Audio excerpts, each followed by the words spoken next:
We have a lot to cover here, but I guess I want to start off with a brief summary of the story. And Rick, we had a involved conversation, probably almost 2 years ago. But I want to get into Four Down. And the trailer, by the way, it gives you goosebumps. I mean, the way that this has been put together. Stephen, let's start off with you. Maybe a brief summary of the story of the documentary feature Four Down and really what it's meant to you. Sure. In 2009, four friends went fishing off the coast of Florida in the Gulf of Mexico. They were two NFL guys, two NFL players, Marquise Cooper and Corey Smith, both Tampa Bay Bucks at one point, and two friends of theirs, a trainer named Nick Schuyler and his best friend Will Blakely. They all went fishing off the coast of Florida, and they were 75 miles out. And the storm of the century was coming the next day. They knew a big storm was coming, and when it got time to go home, the anchor was stuck in the water.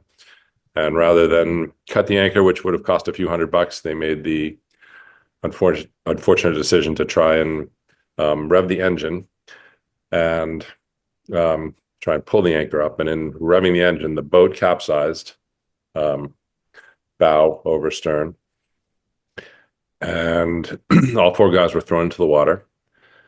The storm of the century unfortunately came. They were not able to flip the boat, so the storm came and hit them really hard. And over the course of the next 43 hours, three of them perished. The two NFL players perished fairly quickly in the first night, and Will and Nick hung on through the first night, and Will unfortunately perished the second night, and Nick survived the 43 hours, was rescued by the Coast Guard in a dramatic, heroic rescue mission. And he lived to tell the story. What is it that drew you to the story? It's really an epic story of friendship and survival and brotherhood, and the way they struggled together to fight for each other's lives, and the sacrifices they made along the way were really inspirational. I think everybody hopes to have friends that will have their back the way these guys did for each other. So I think that was really the main compelling thing. What led you to the story? I guess when did you first hear about it, and maybe explain the connection to Rick as well. Sure. Some producer friends, David Coe and Stanley Buckthall, had optioned the documentary rights to the story from Rick and Nick, and had been trying to make a documentary for some time when they took it to me. And as I said, I was instantly drawn by just the story of these four guys, the way they fought for each other. If you read the book, it is a harrowing, excruciating, blow-by-blow book of what they went through. But what you take away from it is these guys really were there for each other and sacrificed for each other, ultimately sacrificing their lives. Rick, you and I talked a couple of years ago on this program. We talked a lot about culture and the impact that filmmaking and storytelling can have on culture.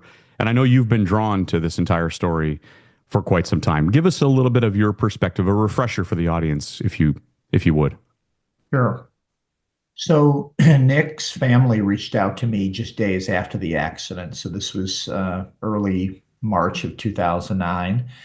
They were besieged with national media requests, everyone wanting to know exactly what happened, especially when you have two NFL players who were involved. And there was a little bit of kind of online conspiracy theory going on where people were asking the question of, well, why did he live and why did the others perish, almost blaming the survivor.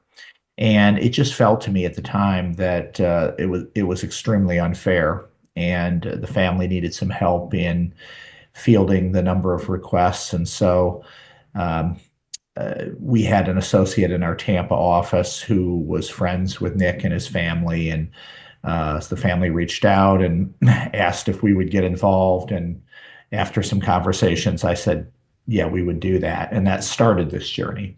And it kind of segued to telling the original story on HBO Real Sports with Bryant Gumbel, an incredibly powerful opening season segment. And after that aired, not only did they receive Emmy nominations for it, but book publishers and studios, began calling. And we decided, Nick and I sat down and said, look, you could do an interview as we did with Real Sports in 22 minutes and discuss this. But if you want to give the full narrative just once and for all about kind of what happened out there, let's look at doing the book. And so we paired Nick with Jerry Longman, who was a well-respected sports journalist and writer, to write Not Without Hope.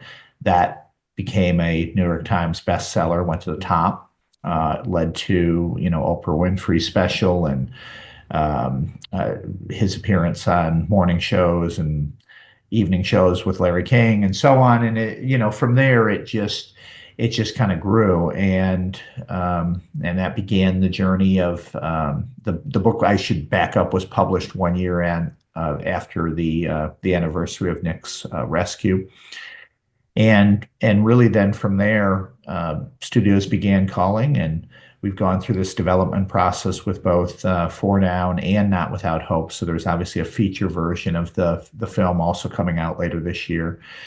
And what I cared about and Nick cared about was that we told the story authentically, and that we put the story in the hands of an exceptional filmmaker who could help tell the story of not just how these guys died, because that's well reported, but what they did to support one another, how they fought for one another, and putting it in the more than capable hands of Steven, who's one of the most acclaimed documentary filmmakers, on our planet, was a great choice.